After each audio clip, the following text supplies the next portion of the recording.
A very good morning to all of you. We thank you for joining with us with another webinar series. Today we have a very interesting topic to talk about, and we have a very distinguished lecturer. So without further ado, I would like to go to the housekeeping rules first. So this webinar link will be available from 9 to 9:45 a.m. for all of you to join in, and no late attendees will be entertained thereafter.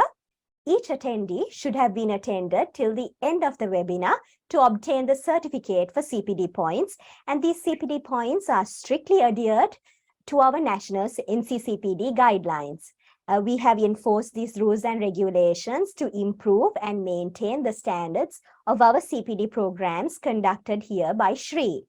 We thank you again and again for joining with us every Sunday, and we hope that you will continue in giving us your fullest support in making this webinar series a success. Additionally, I would like to say that we have a Q&A session at the end of the webinar. So if you have any queries, please do not hesitate to let us know by typing your questions in our chat box. We also kindly ask you to keep your microphone on mute and also to switch off your video so that there would be no interruptions to the webinar session today. So about today, we want to talk to you about a very relatable and very advancing topic in our medical fraternity. So today's topic is going to be on the approach and recent advance in the management of rheumatoid arthritis. Let me remind you and bring to your attention that today's webinar is on the medicine topic, and it is organized by the Society for Health Research and Innovation in collaboration with the Sri Lanka College of Internal Medicine. Our distinguished lecturer for today is Dr. Narani Aravindan. She is a consultant rheumatologist, currently working as the consultant rheumatology and rehabilitation attached with the teaching hospital Jaffna. She has been working there since 2015.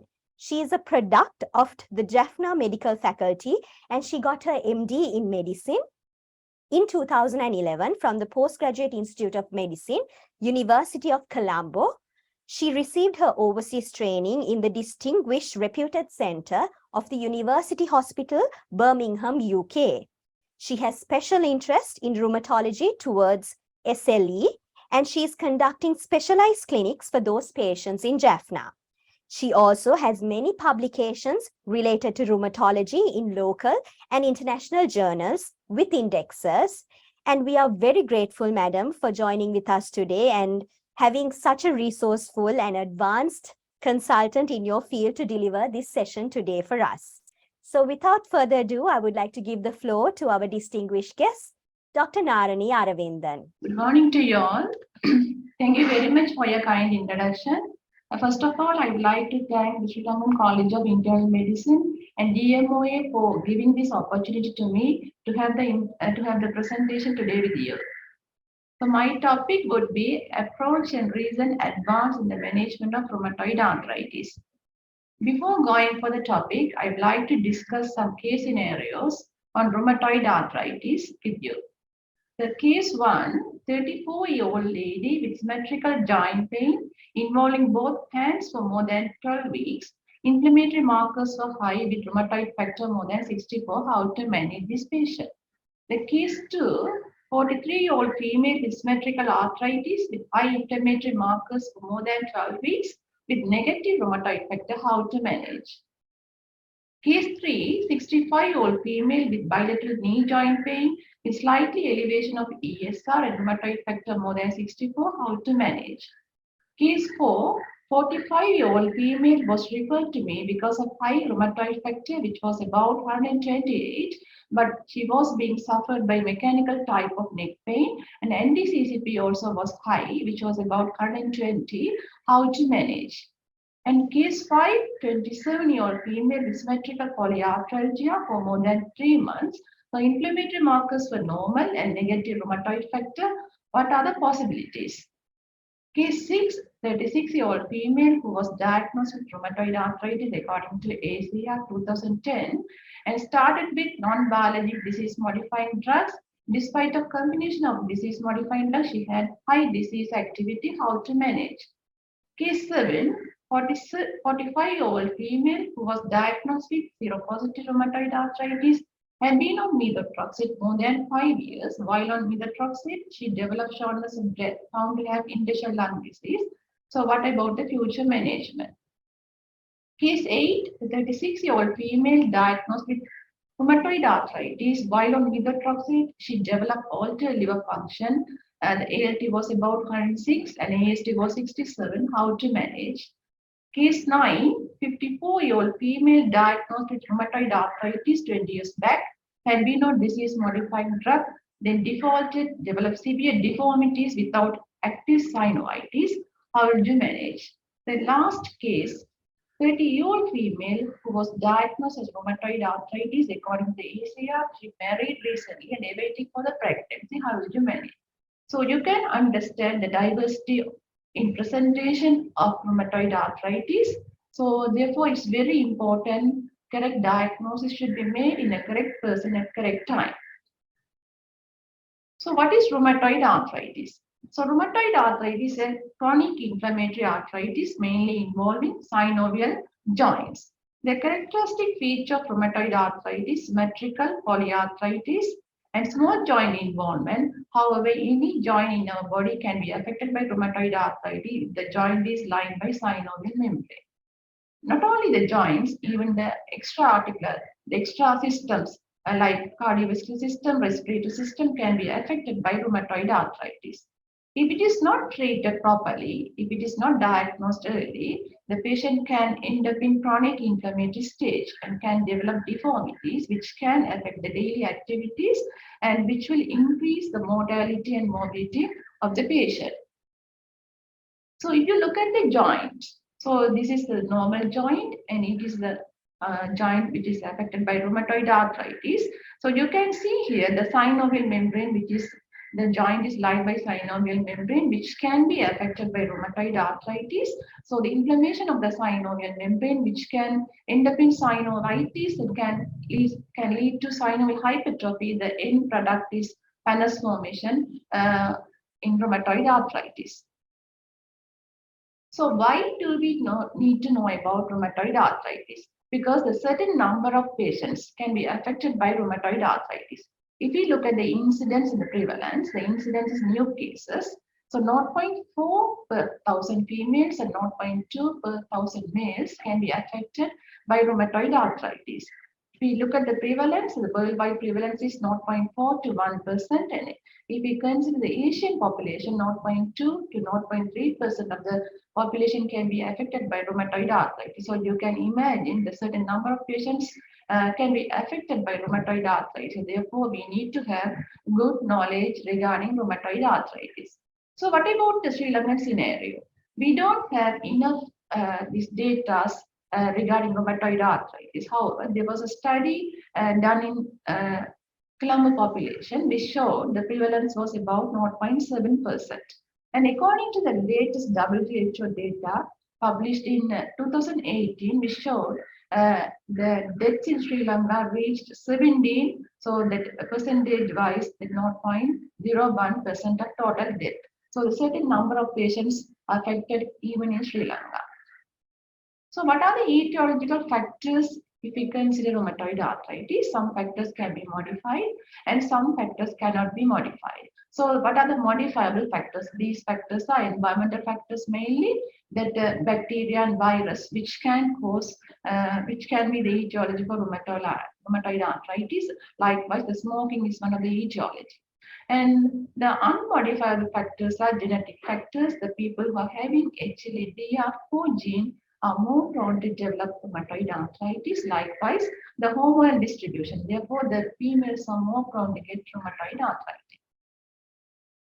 So what are the phases of rheumatoid arthritis? There are three phases.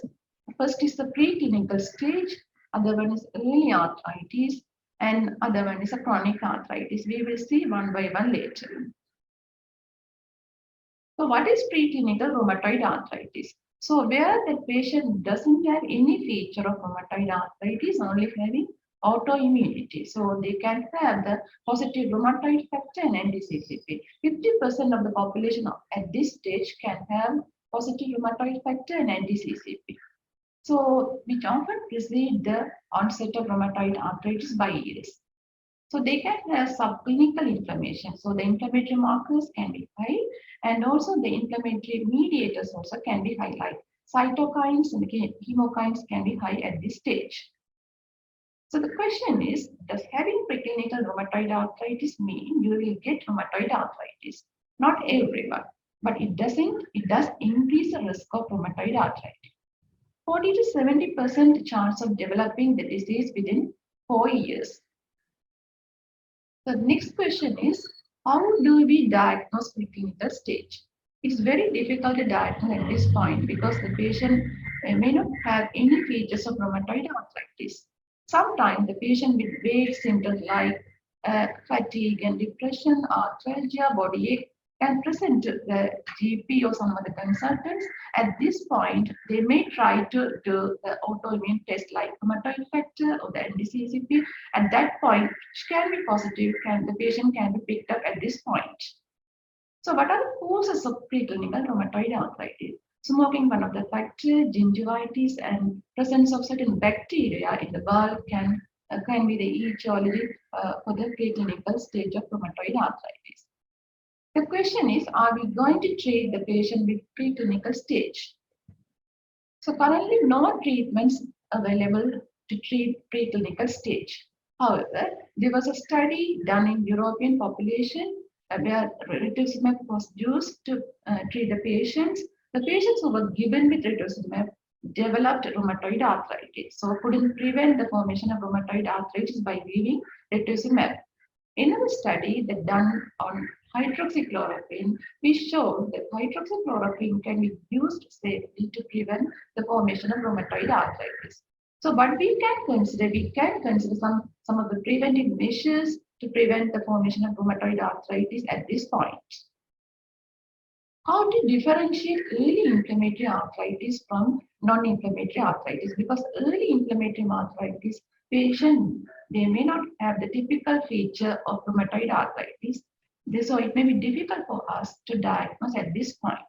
So how can we diagnose? The simple test what you can do to differentiate inflammatory arthritis from non-inflammatory arthritis is the squeeze test, right? So the squeeze test, you have to give general pressure over the affected joint.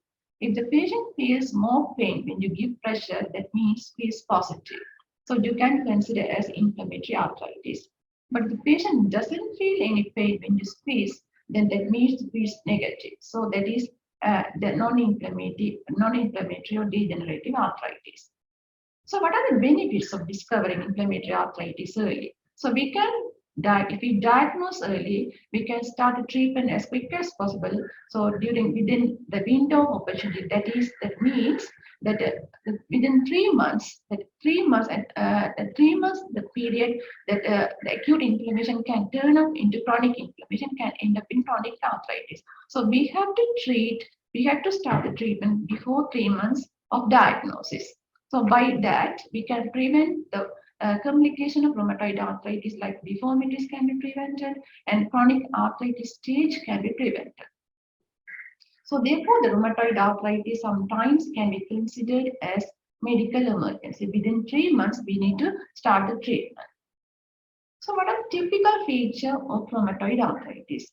The most common age group is between 30 and 60 years. Females are more prone to get rheumatoid arthritis. The initial patterns are polyarticular involvement, polyarthritis, symmetrical involvement, small joints are mainly affected. So if you consider hand joints, the metacarpophalangeal joints and the proximal interphalangeal joints are mainly affected. And if you consider feet, the metatarsophalangeal joints are mainly affected. And before that, they may have some systemic features like loss of appetite, low-grade fever, and loss of weight. The morning stiffness duration is very important. It is about 1 hour or more than 1 hour. So, however, the atypical pattern also can occur in case of rheumatoid arthritis. For example, oligoarticular pattern, the 2 or 3 joints can be affected. Likewise, the monoarticular 1 joint can be affected. So, if you consider the incidence of joint involvement, the metacarpophalangeal joint and proximal interphalangeal joint of hands and metatarsophalangeal joint of feet are mainly affected by rheumatoid arthritis.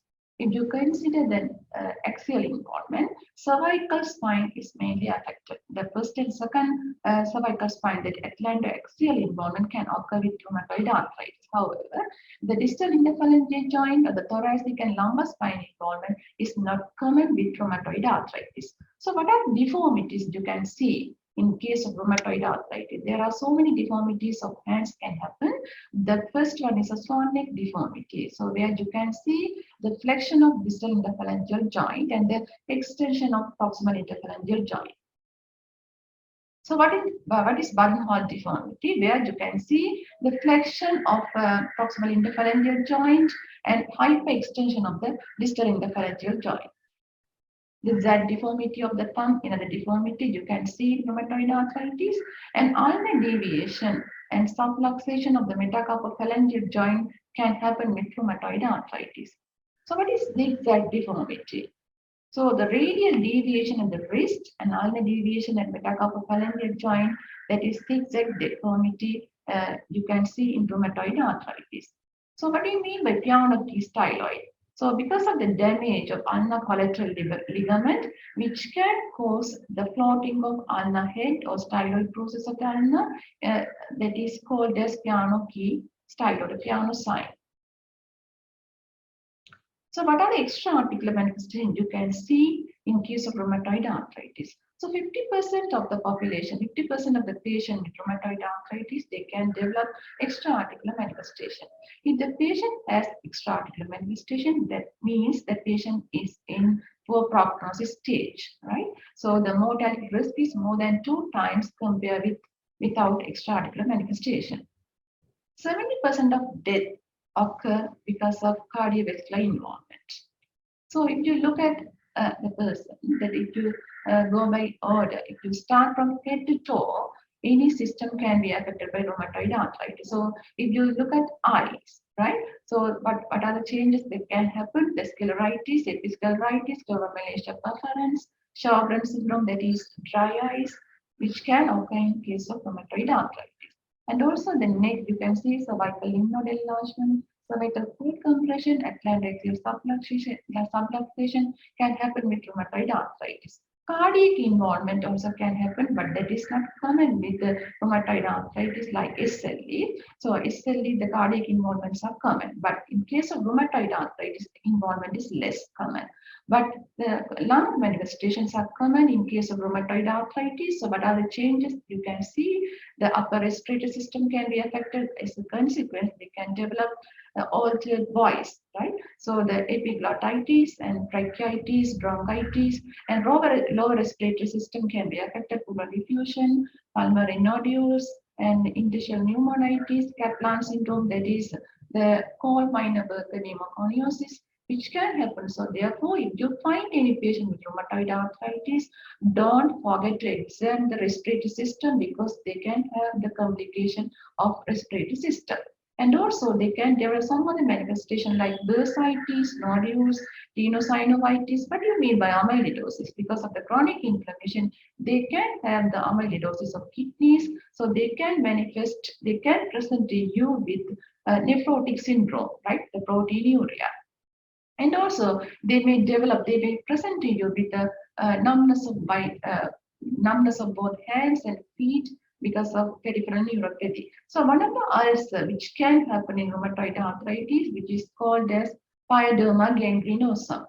And also, if you find any patient with leukopenia and rheumatoid arthritis, don't forget to examine the abdomen because you can see the splenomegaly in case of Peltier syndrome in rheumatoid arthritis. So rheumatoid nodules, if we consider rheumatoid nodule, that the common place is the dorsal aspect of the hand and extended aspect of the elbow. So smoking is one of the risk factors for rheumatoid nodules. And also, don't forget to examine the nail bed. Sometimes they may develop nail fall infarction. You can see this nail fall infarction nicely, and also they can present to you with digital gangrene. So other manifestations, as I mentioned earlier, the vascular involvement is common in case of rheumatoid arthritis. Small and medium vessels can be affected. so more common in men. The incidence is less than 1%. So what are the risk factors? The long duration of rheumatoid arthritis, positive rheumatoid factor, and positive anti-CCP. These are the risk factors for vasculitis. So when you suspect the patient is being suffered by vasculitis due to rheumatoid arthritis, if any patient coming to you with digital gangrene, purpura, liver reticularis, petechial rashes, and peripheral neuropathy, don't forget to think about vasculitis. So have to check the peripheral pulses, pressure difference, bruit, those things should be checked. So when you get the history from the patient, when you examine the patient, you can put some working diagnosis. Before confirmation of the rheumatoid arthritis, you need to have some knowledge regarding the criteria to be used to diagnose rheumatoid arthritis. What's the criteria we use normally? The ACR criteria 2010 is used to diagnose rheumatoid arthritis. So it mainly consists of joint distribution, number of joints with the small joints are mainly affected or large joints are mainly affected, and the serology. That means the rheumatoid factor positivity and the anti-CCP positivity, and the duration of the symptoms, and acute phase reactants like inflammatory markers. Depends on that, you can put the marks. It's a scoring system. So according to that, you can put the marks. If the marks is 6 or more than 6, that the rheumatoid arthritis is confirmed. So once you make the working diagnosis, it's very important to confirm the diagnosis by doing the investigation. So for three purposes, we are doing this investigation: for the confirmation of rheumatoid arthritis, to exclude other possibilities, and for the complication. For three purposes, we need to do the investigations. So exclusion means sometimes you may come across with polyarthralgia with female patient. So don't forget to think about SLVs. Can be SLV. So in that situation, you have to do ANA. So to exclude other possibilities. So you can start from baseline investigations like ESR, C-reactive protein, both will be high in case of rheumatoid arthritis. For blood count, but you can see the leukocytosis, right? So white cell count can be high, thrombocytosis with anemia. So there are several reasons for anemia in rheumatoid arthritis. One is chronic disease and autoimmune hemolytic anemia and renal involvement, nutritional deficiency can cause bone marrow suppression, and pernicious anemia can be associated with rheumatoid arthritis. Pernicious anemia means that intrinsic factor deficiency, which can cause vitamin B12 deficiency, can cause anemia. So the immunology test, the rheumatoid factor you need to do, it is used for the screening. The sensitivity is high. However, the specificity is not high. So because which can be positive in some other situation, we will see later. Anti-CCP, it is a specific test for rheumatoid arthritis, and also you can do synovial fluid analysis for the diagnosis of rheumatoid arthritis. So what is rheumatoid factor? Is it specific for rheumatoid arthritis? No. So because which can be positive even in normal population and also can be positive in some other situation. So therefore, if the patient does have typical feature of rheumatoid arthritis with positive rheumatoid factor, you can happily say the patient is being suffered by rheumatoid arthritis. However, if the patient doesn't have typical feature of rheumatoid arthritis, for example, the patient can present to you with bilateral knee joint. It is not a specific feature. It is not a characteristic feature of rheumatoid arthritis, but can have positive rheumatoid factor. In that situation, you need to consider the specific test to diagnose rheumatoid arthritis, like you have to do anti-CCP for the confirmation. Because the false positive, which can happen in normal population, and some other infections like syphilis, infectious mononucleosis, and also some other connective tissue disease like vasculitis, polymyositis, SLE can be positive. So therefore, it is not a specific test. Anti-CCP, it is a specific test for rheumatoid arthritis. If it is positive, happily we can say the patient is being suffered by rheumatoid arthritis. However, the sensitivity is low. So that means if it is negative, you cannot rule out, right? So the anti-CCP, which can be positive in early stage of disease, and also which can be positive in seropositive and seronegative rheumatoid arthritis. That means the the mentioning the seropositive and seronegative rheumatoid arthritis, not because of anti-CCP, it is because of rheumatoid factor. The rheumatoid factor is positive, you can label as seropositive rheumatoid arthritis. If it is negative, you can label as seronegative rheumatoid arthritis.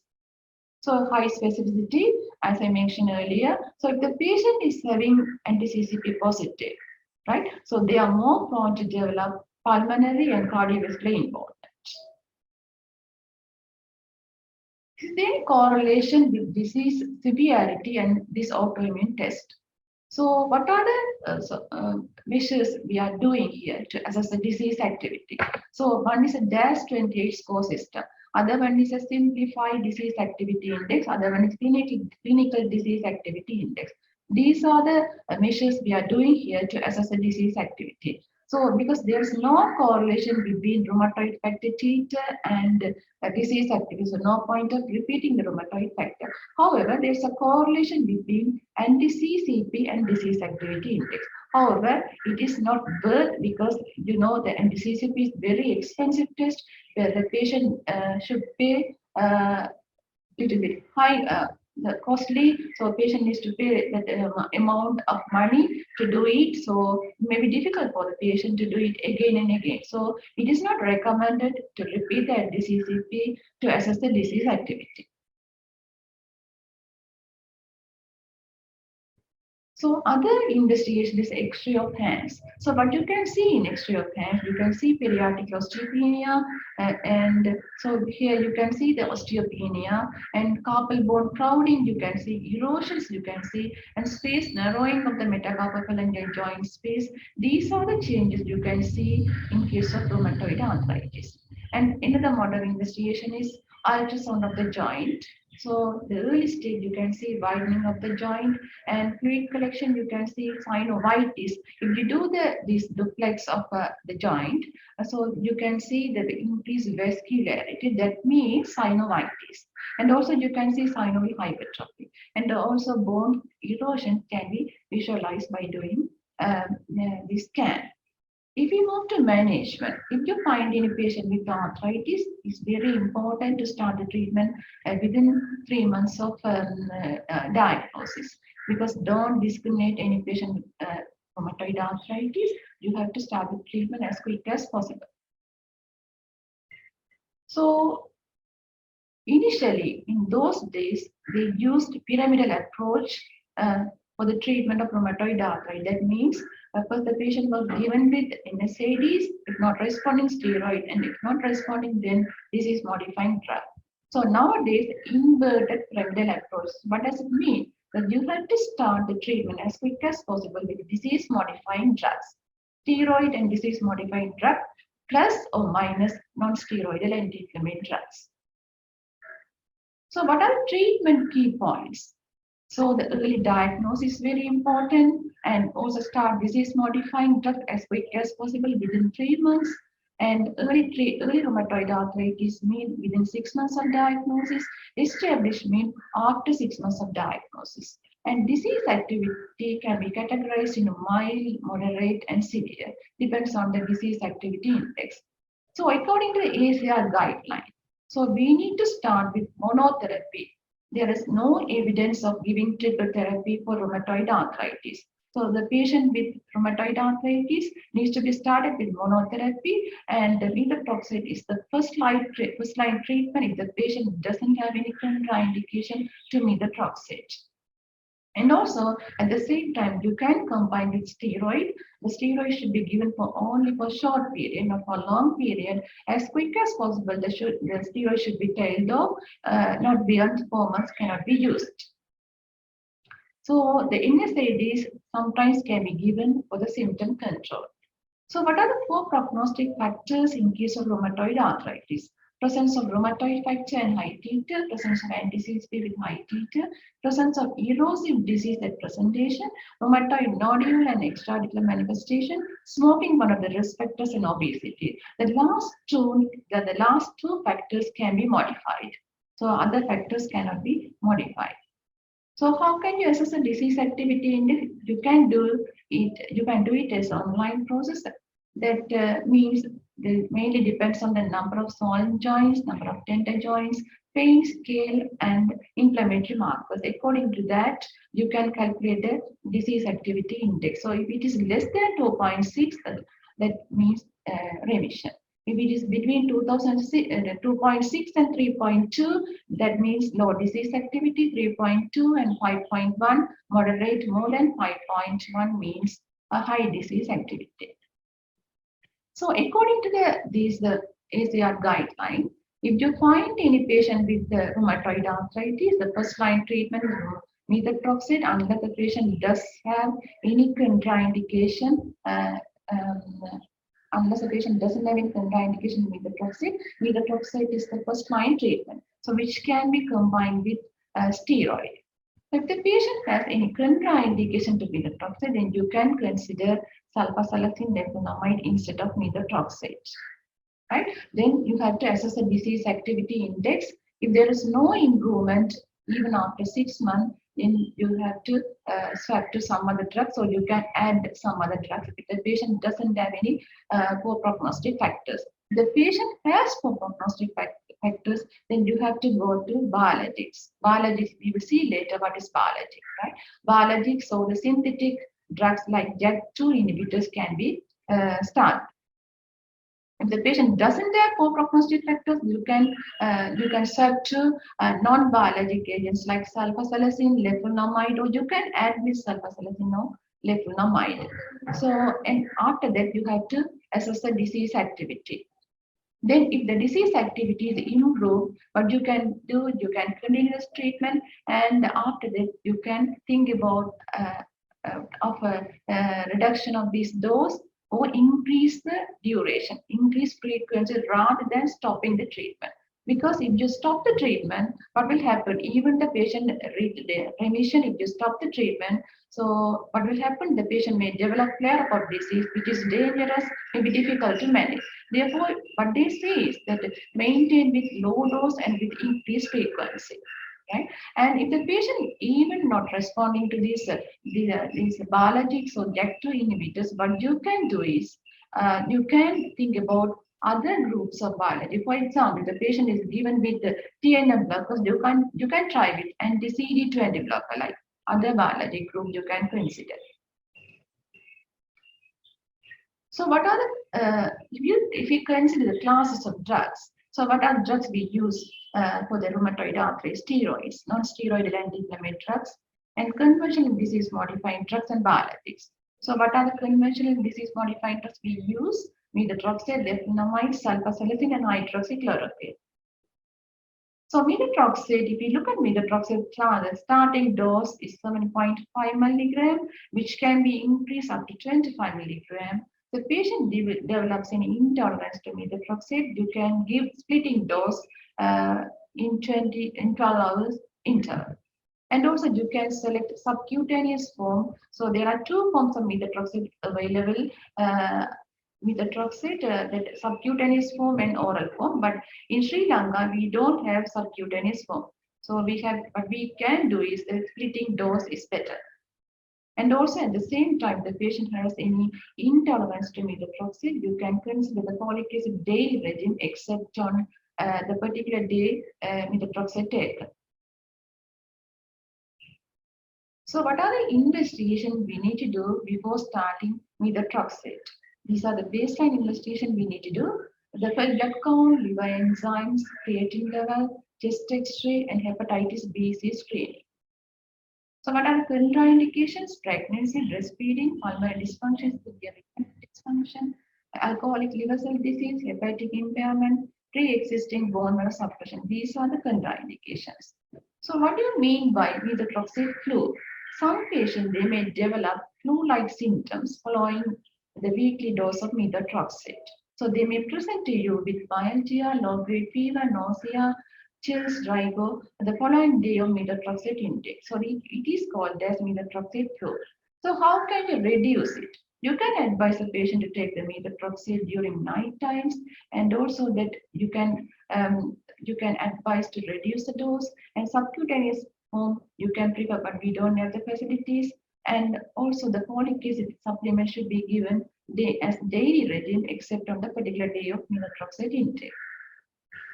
So another side effect of methotrexate which can increase the rheumatoid nodules, so which is called as nodulosis.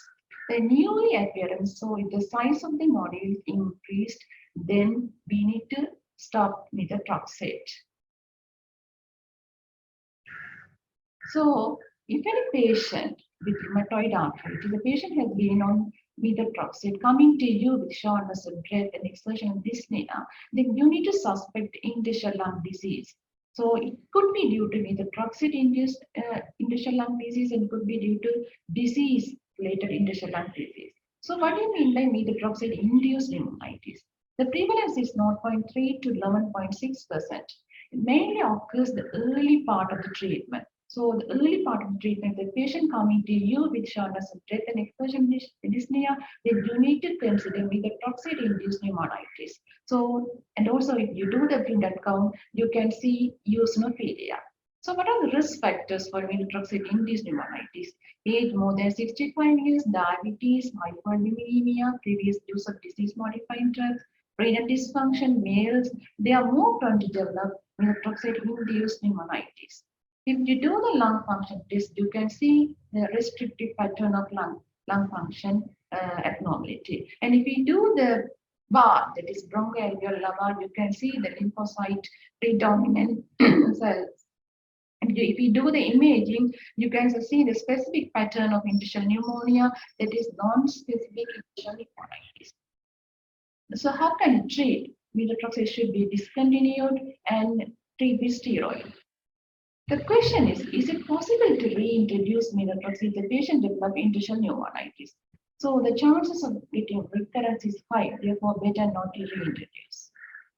So what do you mean by rheumatoid arthritis with interstitial lung disease? As I mentioned earlier, the interstitial lung disease can happen with rheumatoid arthritis with duration. If the patient develops interstitial lung disease after the diagnosis, after so many years of diagnosis, then you need to consider the interstitial lung disease due to rheumatoid arthritis rather than methotrexate-induced interstitial pneumonitis.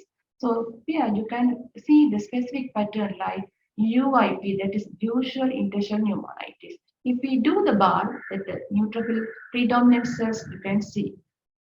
And how can you manage this case? So how can you manage the interstitial pneumonitis due to rheumatoid arthritis? You can give steroids. And methotrexate can be justified. So don't stop methotrexate if you find any patient with interstitial lung disease with rheumatoid arthritis. So if it is due to methotrexate only, you can stop the treatment. So if it is due to disease, don't stop the treatment. You can continue methotrexate. And also that you can think about leflunomide if the patient is not responding to methotrexate. And TNF blockers, if we consider the biologics, don't give TNF blockers. If we want to give biologic, the patient is having high disease activity. If you plan to give biologics, better to select rituximab. Another antifibrotic agent which can be used for the interstitial lung disease and rheumatoid arthritis is pirfenidone. The second drug is a leflunomide, the starting dose 10 milligram, which can increase up to 20 milligram. So as I mentioned earlier, that we need to do the baseline investigation for blood count, inflammatory markers, liver function, and renal function. So what are the side effects? Severe liver injury and can cause altered liver function, interstitial lung disease, leflunomide-induced pneumonitis, one of the side effects, and bone marrow suppression. So what are the contraindications for leflunomide? Impaired liver function, bone marrow dysplasia, severe renal impairment, pregnancy, lactation, severe immune deficiency, and severe hypoproteinemia. So what do you mean by leflunomide-induced TEN?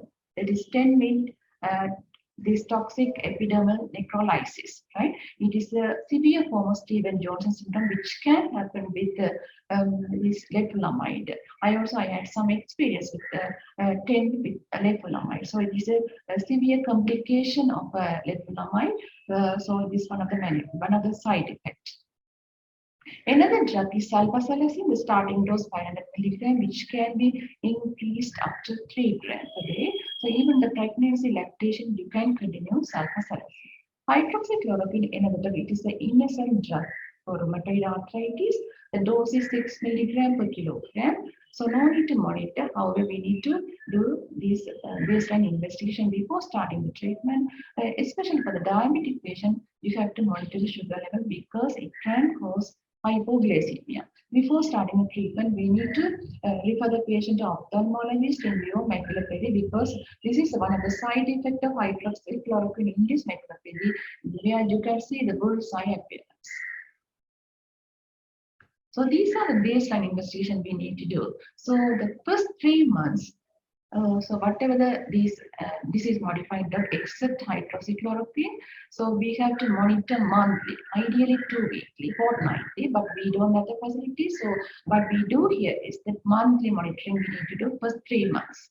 That mainly you have to monitor for blood count, liver function, and inflammatory markers. And also you have to think about some vaccines. And after 3 months, or after 6 months, then you can monitor every 3 months. It's very important, right? And also you have to consider about the contraindication for methotrexate, as I mentioned earlier, the pulmonary dysfunction, renal dysfunction. If the white cell count is less than 3,000 or the platelet is less than 50,000, you have to stop. And the renal function, if the creatine clearance less than 30, then you need to stop. If you find any features of bone marrow suppression, have to stop. And then if you monitor the liver function, if it is about 2 times of normal, you need to stop. Lepulamide again the same, and sulfasalazine again same. But in case of hydroxychloroquine, so no need to do the monitoring.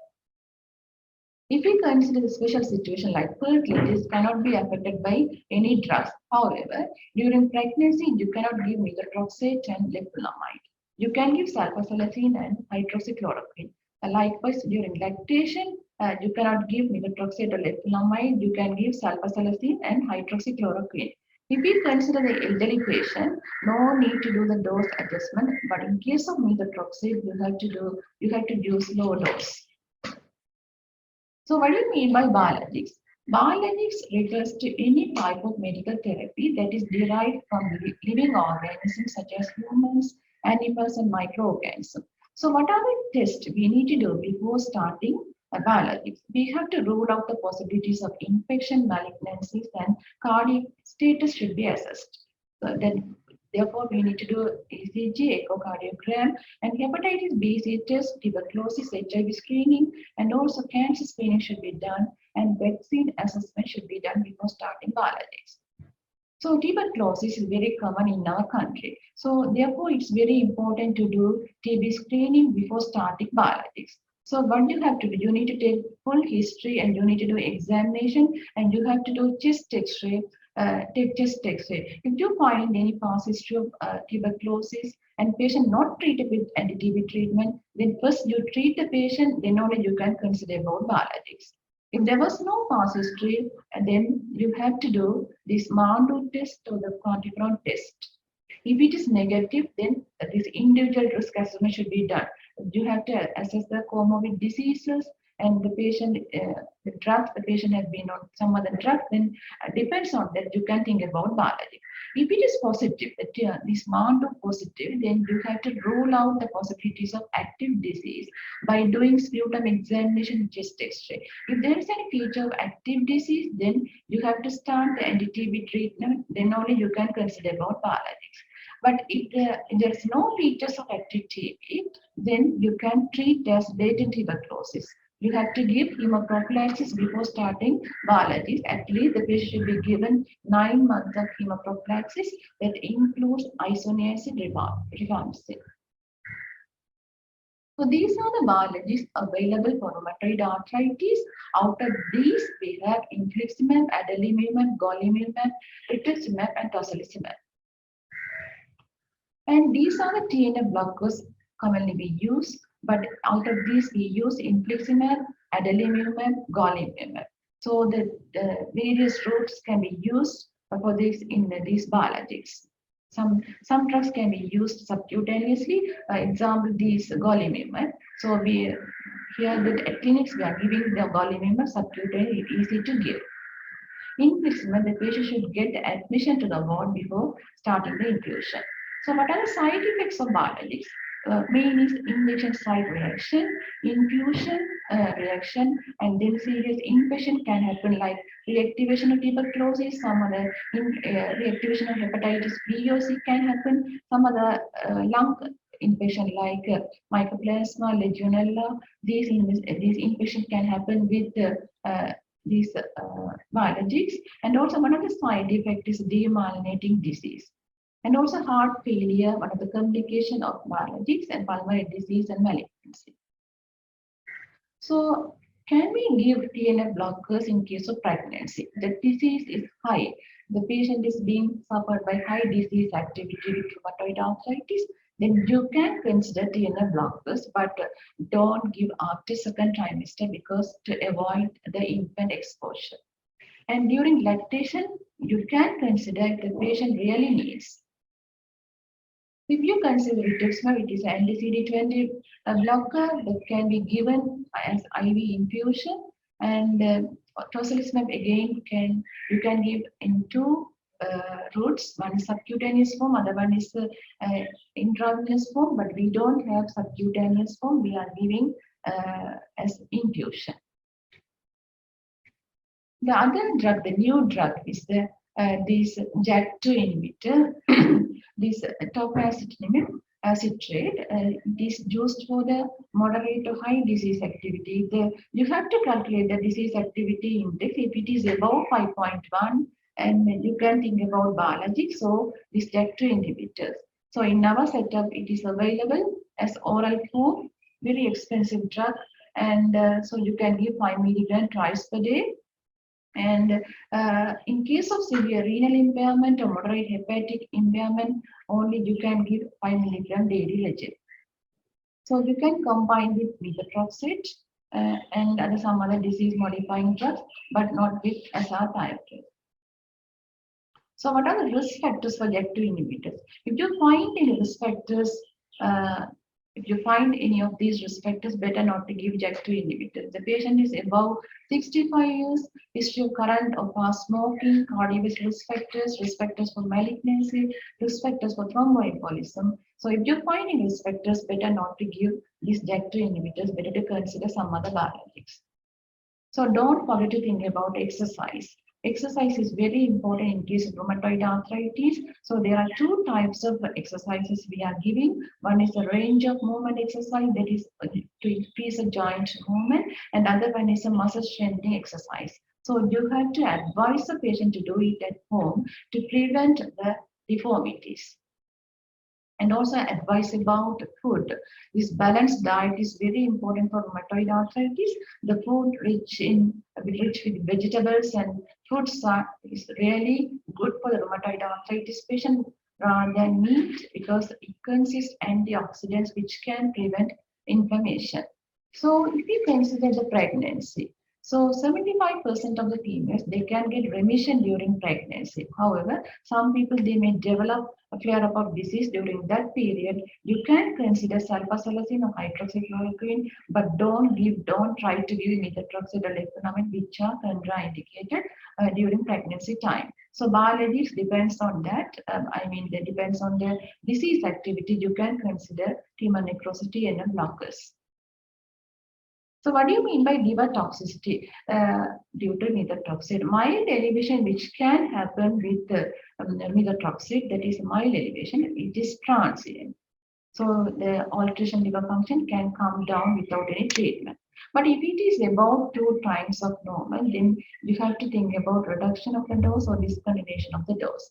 The toxicity can happen with fatty liver, fibrosis, and cirrhosis. If you give high dose of methotrexate daily regime, if you give, then patient can develop.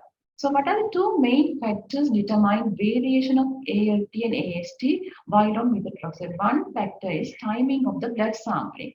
It is very important to take the blood sample the previous day of next dose. That means the patient on methotrexate, if the patient takes on Sundays, the better time to take the sample is on Saturday, not the Monday or Tuesday, because what will happen, the transient elevation of liver function liver enzymes will happen on the following day or day after following day. So which can it can cause the transit elevation. So we may think the liver toxicity. So therefore, the ideal time is the previous day of next dose. And also they have to think about the supplementation of folic acid. The folic acid supplementation is very important. If the patient is not on folic acid, they may have liver alteration, liver function alteration. So the recommendation with liver toxicity, the first 3 months we need to monitor monthly. Then after that, after 3 to 6 months, we can monitor every 3 months. If you find any abnormalities in liver function, if you find any abnormalities in AST, ALT, what you need to do is you have to reduce the dose or you have to stop the dose and repeat the liver function after 2 weeks or 4 weeks. If it is persistently high, what you can do is then the practice should be withheld at least for 1 or 2 weeks. And again, you need to repeat. If it is persistently high, then have to find out whether some other risk factors, contributing factors for the hepatotoxicity. If there is no etiological factors, there is no contributing factors for hepatotoxicity, then this means the practice should be withheld, should be discontinued. So what are condition can mimic rheumatoid arthritis? Because one of the case was the polyarthralgia with normal inflammatory markers and with negative for the rheumatoid factor and NDCC3.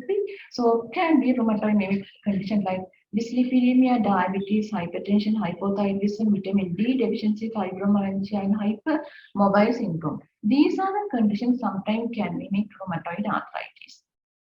So what is the effect of omega-3 fatty acids? Because it is very common of giving these fish oil in case of rheumatoid arthritis. Is it worth of giving this fish oil for rheumatoid arthritis patient? Because omega-3 fatty acid, it is an unsaturated fatty acid.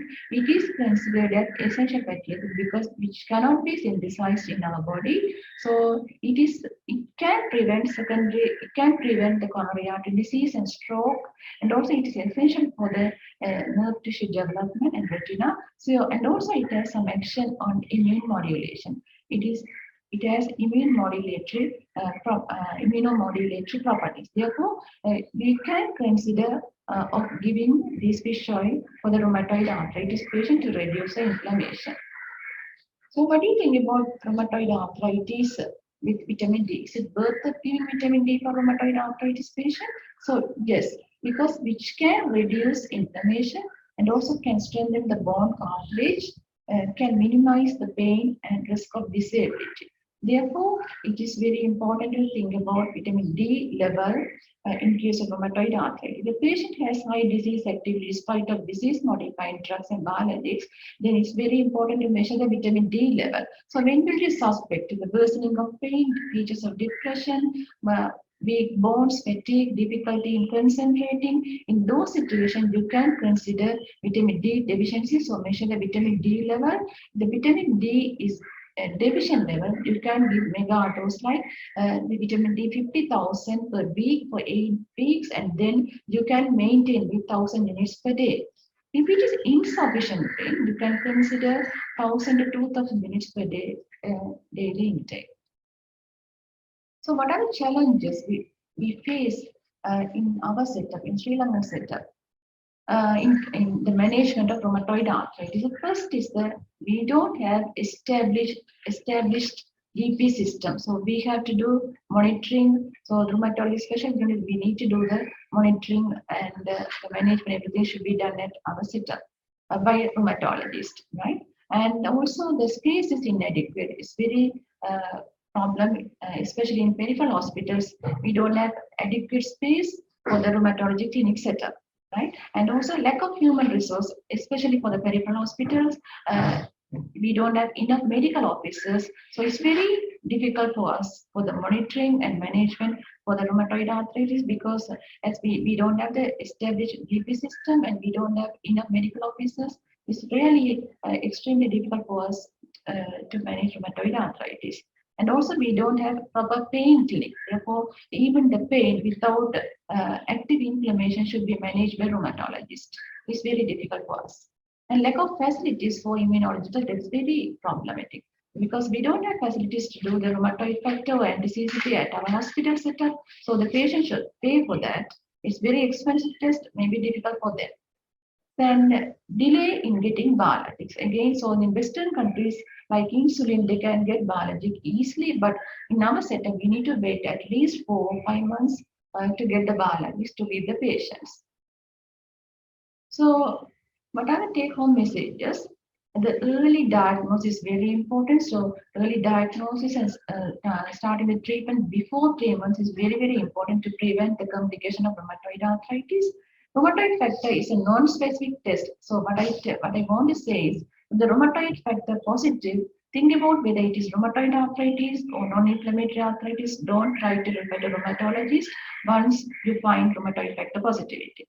And other thing is that you have to follow the inverted pyramidal approach rather than pyramidal approach for the management and try to start disease modifying drugs within 3 months.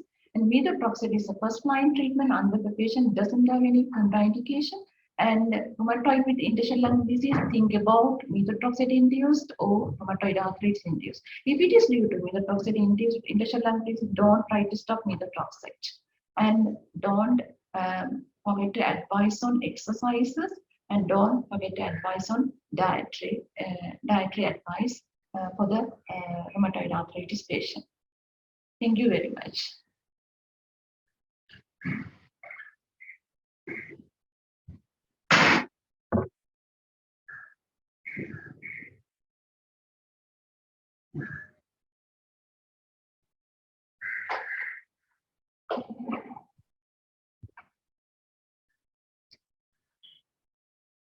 Thank you, madam, for that very insightful and very informative lecture. We have got a very few questions from the audience, madam, to discuss now.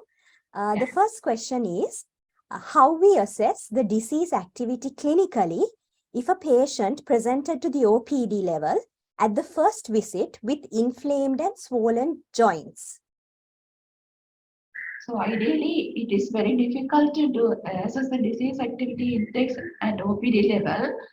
So usually that what we use is the online process, right? So that online process, we have to give the number of joints and the swollen joints and inflammatory markers in the pain scale.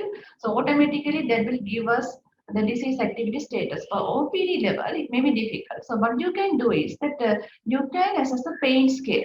Right, so the visual analog scale, there are two types of pain scale. One is the physician scale, other one is the patient scale. Patient scale for us may be difficult because some patients, they are not aware about the number. So the pain scale, which consists of 0 to 10 marks. Right, 0 is no pain, 10 is maximum pain. So you can explain the patient, the 0 means no pain and 10 is a maximum pain. So between 0 and 10, how can you define your pain scale? Sometimes for some patient, it may be difficult. So for those patients, what you can do is that you can use a physician scale, that is by experience, right? So if the patient is happy to say the marks, so then you can assess the pain scale by patient. The patient scale can be used. So mainly the OPD setup, what you can do is that the pain scale system, visual analog scale system can be used. And next question, madam. Next question is, what is the difference between seropositive and seronegative rheumatoid arthritis and its outcomes? So because the seropositive and seronegative rheumatoid arthritis mainly depends on the rheumatoid factor positivity. So that means the patient has rheumatoid factor positive, then we can label as seropositive rheumatoid arthritis. And if the rheumatoid factor is negative, then we can label as seronegative rheumatoid arthritis.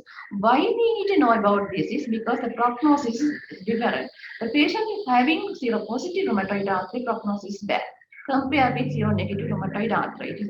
And other than that, the management little bit different if we consider the biologics, especially the rituximab, mainly worked for the seropositive rheumatoid arthritis patient rather than seronegative rheumatoid arthritis. Next question, madam. What is the value of CRP and its ability to aid us in the management of rheumatoid arthritis? So there are two inflammatory markers we can use for the assessment of disease activity. One is ESR, another one is CRP. Usually the CRP is better than ESR because the ESR, it shows a chronic inflammatory state. So it will take some time to get down. Even the patient is treated with the proper management is given, it will take some time to get down. However, the CRP, it shows the acute stage. So ideally, CRP would be better than ESR to assess the inflammatory stage.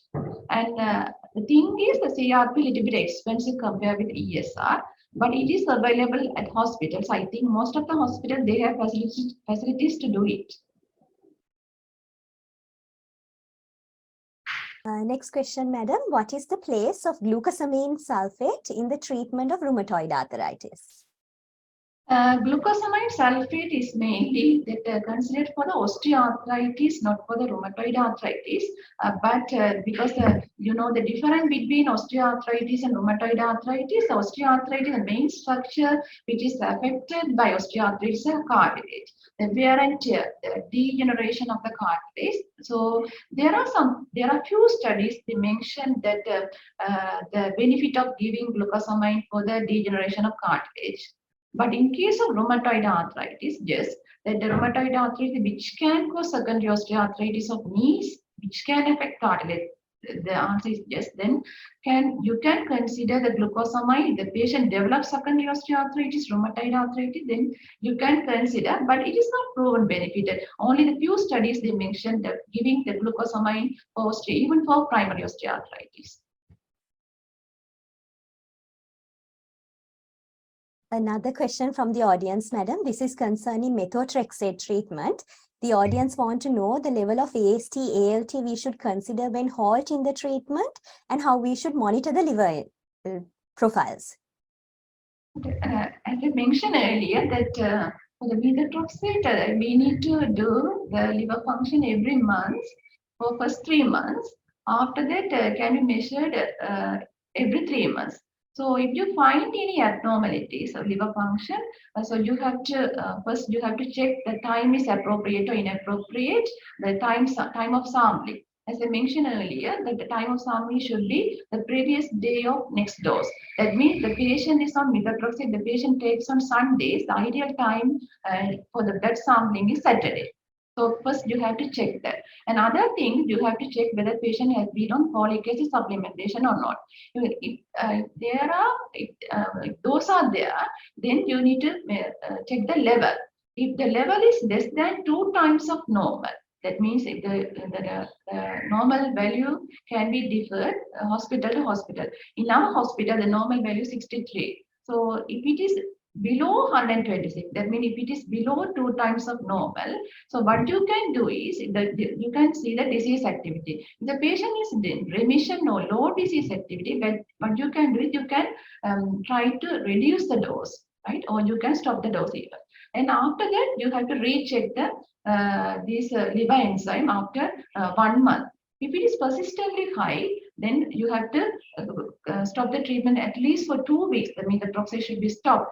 Rather than reducing the dose, you can stop the treatment for 2 weeks, again recheck, persistently high, find out other etiological factors for hepatotoxicity. If you couldn't find out any other etiological factors, what you can do is you can discontinue the methotrexate. So the value is, you have to see the value whether it is less than 2 times or above 2 times. If it is above 2 times, better stop the treatment. Even the patient has high disease activity, what you can do is that you can stop the treatment, recheck it after 2 weeks or after 4 weeks, persistently high, and then better not to continue. You can continue. You can discontinue the treatment.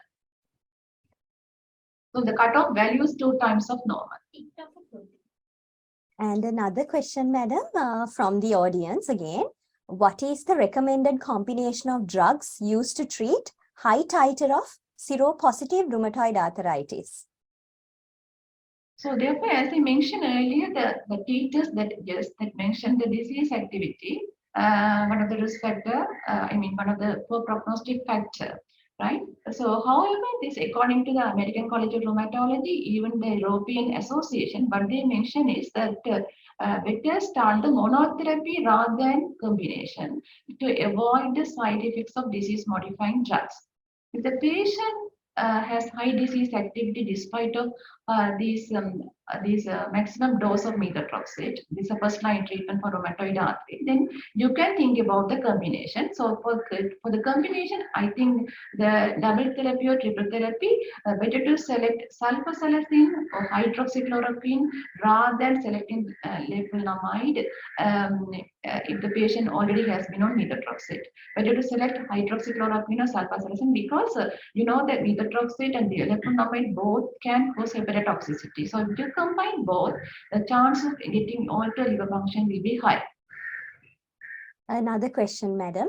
Can osteoarthritis occur as a complication of rheumatoid arthritis? So that's why I told the secondary osteoarthritis is can happen with rheumatoid arthritis. So especially these knee joints. So how can you differentiate the primary osteoarthritis or secondary osteoarthritis by looking at X-ray of the knees? So if you see the knees, there are three compartments. One is the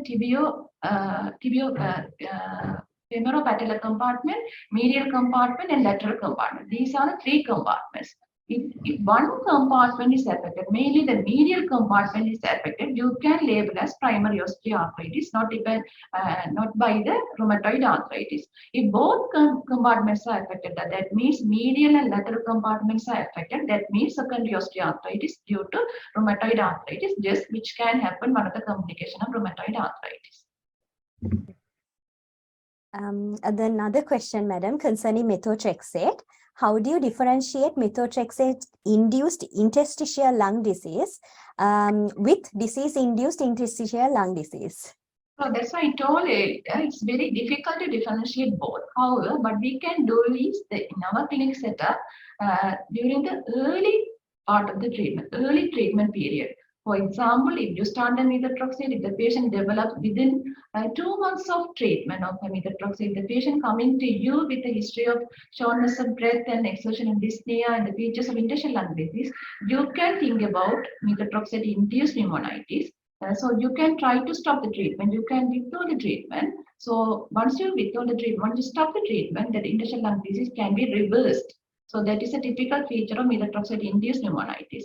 But in case of interstitial lung disease due to rheumatoid arthritis, it is after the long duration, after several years after the diagnosis of rheumatoid arthritis. So it is subacute or the chronic stage of rheumatoid arthritis. So if you stop the methotrexate, they will have the features of interstitial lung disease.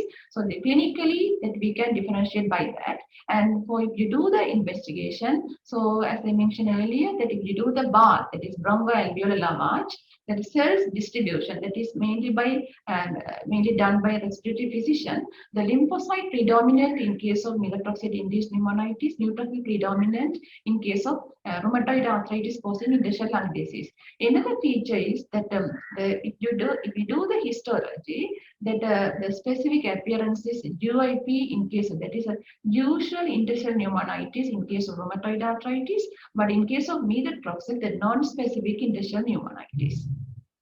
The pattern is different. Another very practical question, madam. What is the initial management we can do in the OPD setup for a patient suspected with rheumatoid arthritis coming with joint pain and swelling until the patient receives the definitive management? So if you are expert, I mean, if you are good in managing this arthritis, that depends on the doctor's experience, right? So if junior doctor or depends on the senior doctor. So it depends on the experience. If you find the features of inflammation and if you find the inflammatory marker, what you can do is you can do the inflammatory markers. The inflammatory markers are high, then as quick as possible, you can refer to rheumatologist. If you can't find out a rheumatologist within a short period, what you can do, you can start the treatment with steroid and see the response. We are getting a lot of questions. Sorry, madam. Yes.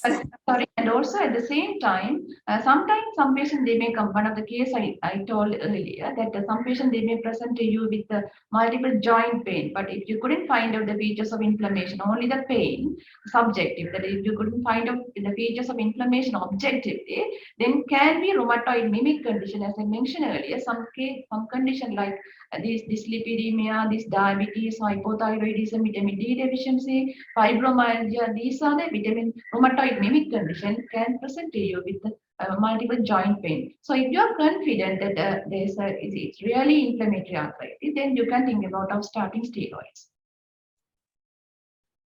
We are getting a lot of questions concerning methotrexate, madam, and the audience want to know the frequency to monitor the liver function test when initiating methotrexate management, and also if methotrexate can cause lung cancer later.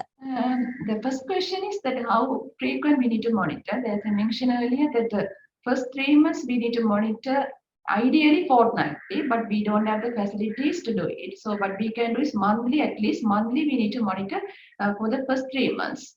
After that, what you can do is every 3 months can be monitored, liver function. So the second question is the lung cancer. So far, I'm not aware about the lung cancer due to methotrexate because methotrexate can be used for the lung, these cancer conditions, right? It is one of the chemotherapy. So I'm not aware about that. Sorry. There is another question, madam. Is there additional management for interstitial lung disease due to rheumatoid arthritis? So that this depends the etiology for interstitial lung disease. If it is due to methotrexate, we need to stop the treatment and steroid. If it is due to this rheumatoid arthritis, so once we stop the treatment, it can be reversed in case of methotrexate in this interstitial lung disease. But in case of rheumatoid arthritis, we can consider the methotrexate or lefulamide or the biologic rituximab. In addition to that, we need to think about pulmonary rehabilitation. So that is done in collaboration with respiratory physician and the respiratory team. We have to think about the pulmonary rehabilitation, and also we need to consider about the vaccines. Madam, I think we have time for like one more question. This is about if a patient is found to have TB, do we have to stop methotrexate or biologics like rituximab? Yes, definitely. And also, is there a place to start biologics as the initial therapy in the management? So in our setup, I think it is extremely impossible in Sri Lanka because if we live in the European countries, yes, because the patient is having high disease activity with bad prognostic factors, which I mentioned earlier, you can consider the biologics. But in our setup, it is extremely impossible. Madam, I think that's all the time we have for today. So thank you very much for joining with us today, madam. It was a very informative and very relatable lecture for all of us medical officers, because we meet a lot of patients with rheumatoid arthritis and symptoms with joint swelling and joint pain in our practice, no matter what specialty we are in. So I would like to thank you, madam, again for coming with us and joining this Sunday, our audience. Thank you for joining with us again. We hope to see you next Sunday. We have posted the link for the Google document to be filled to receive your e-certificate. Please fill it now.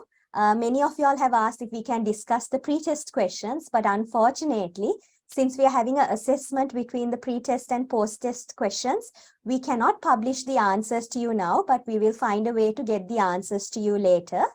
Other than that, we hope to see you again next Sunday. I know it's Christmas, but we will still be having our lectures, and we will publish our flyer with who our lecturer and what time the lecture will be there. And compliments of the season to all of you and to you, madam, and hope you have a very blessed season. Thank you very much again.